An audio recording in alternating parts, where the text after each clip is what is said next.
안녕하세요. 오늘 두 가지 사례 초등학교 1학년 애들이 할 수 있는 행동이에요. 둘 다 남자인데 하나는 매사 자신감이 없어요. 또 한 명은 준비물을 못 챙겨가. 이것도 굉장히 엄마들이 좀 스트레스를 받습니다. 초등학교 1학년 때. 그래서 두 가지를 같이 한다면 첫 번째, 매사 자신감 없는 애는 일단 일찍 일어나서 학교 가는 거 싫어하고 못하고 힘들고 급식도 맛없다 그러고 매사 주눅 들려 있고 그리고 자신감이 없으니까, 그쵸? 하여튼, 그래서 학교 가기 싫으니까 매일 머리 아프다고, 그러고, 그 머리 아프다, 배 아프다 이런 애들은 일종의 그게 시민성으로 보죠. 진짜 아파서가 아니라. 그래서 요건 한마디로 내가 압축을 한다면 자신감 없는 아이다. 뭐 자신감은 어떻게 생기나. 사실은 요 초등학교 전에 생겨요. 그래서 요거는 이제 자신감이 없는 애는 어떤 거에 영향을 주는지 내가 먼저 말씀을 드린다면, 일단 친구 관계도 힘들죠. 문제 해결 능력도 힘들죠. 그러니까 학업 수행 능력도 어렵죠. 또 학업 동기도 부족하죠. 이런 모든 거에 영향을 주기 때문에 초등학교 가서 이 일이 나타나기 전에 그 이전에 애가 자신감을 갖게 해줬어야 돼요. 그래서 일반적으로 이게 매사 자신감 없다 이런 애들의 특성은 칭찬이나 격려보다는 비난이나 핀잔을 많이 받은 애들이다.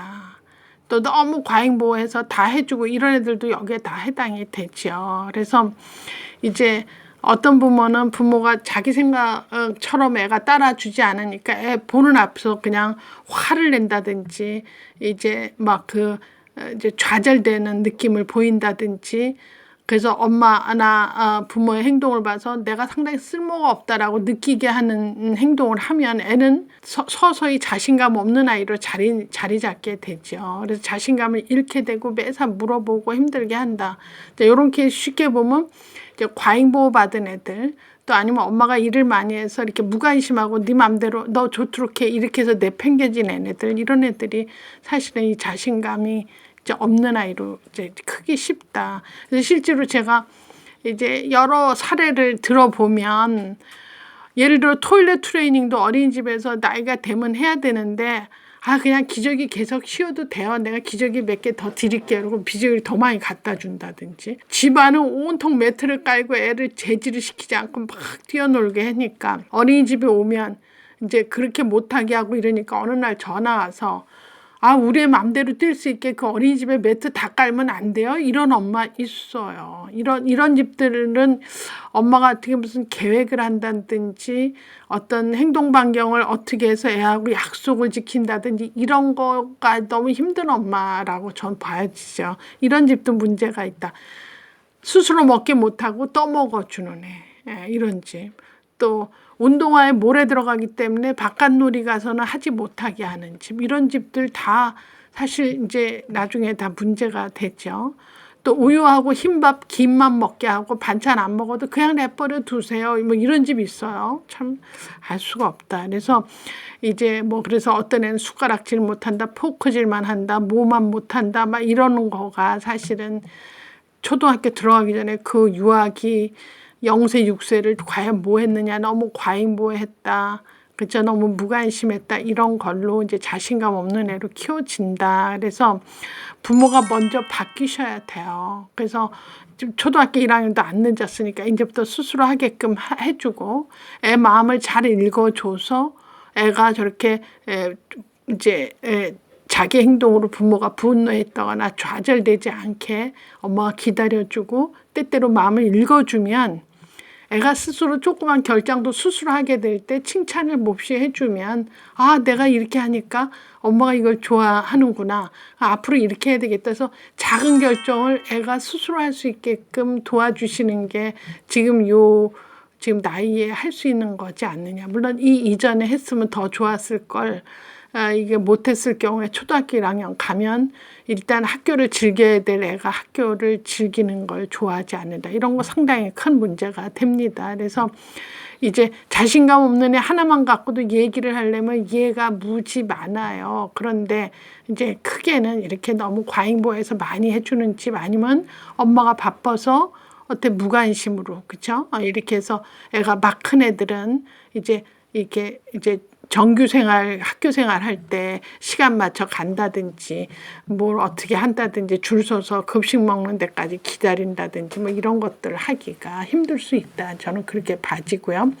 지금부터 조금 조정을 좀 하시면 애는 엄마가 좀 달라지면 많이 달라져요, 애기가.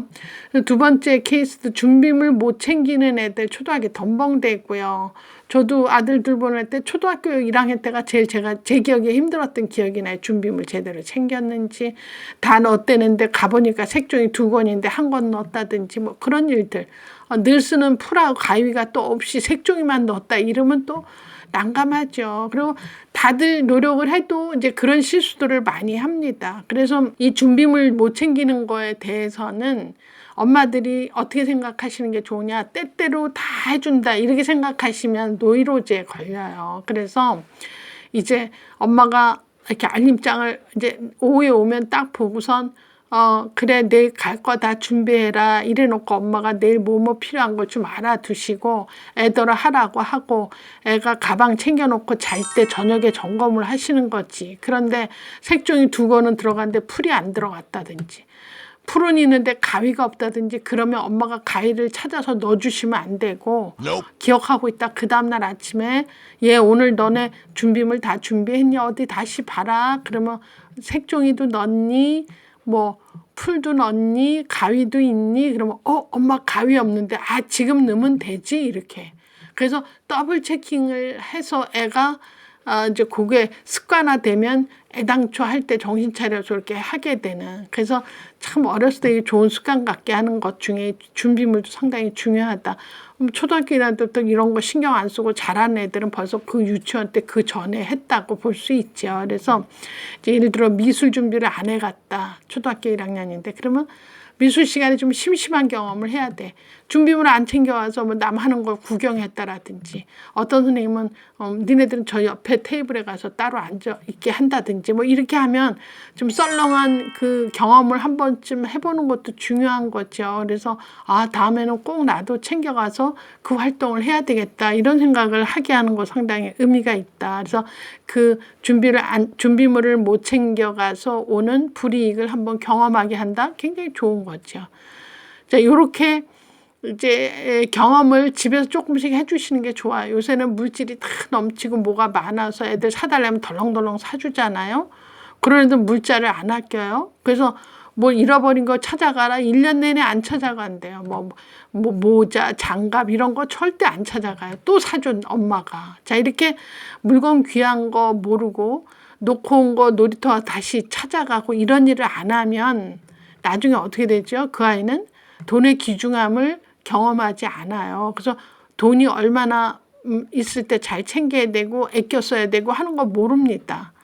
그래서 이 돈에 대한 개념은 우리나라 사람 참 애들을 일찍 안 가르쳐서 저 개인적으로 이 돈 경제 교육이 된 건 제가 책 쓸 때마다 일부러 한 컬럼을 이제 짜서 쓰긴 하는데 그래서 제가 연구를 해보니까 저는 사례 연구를 좋아해요. 그래서 이제 저 대학교 교양 듣는 학생 중에 아주 돈을 규모 있게 잘 쓰고 해외 연수를 가도 내가 묻지도 않는데 얘 해외 연수 가면 그 비행값 따르고 연수 비용 따른데 엄마가 애쓰겠다 이랬더니 아니요.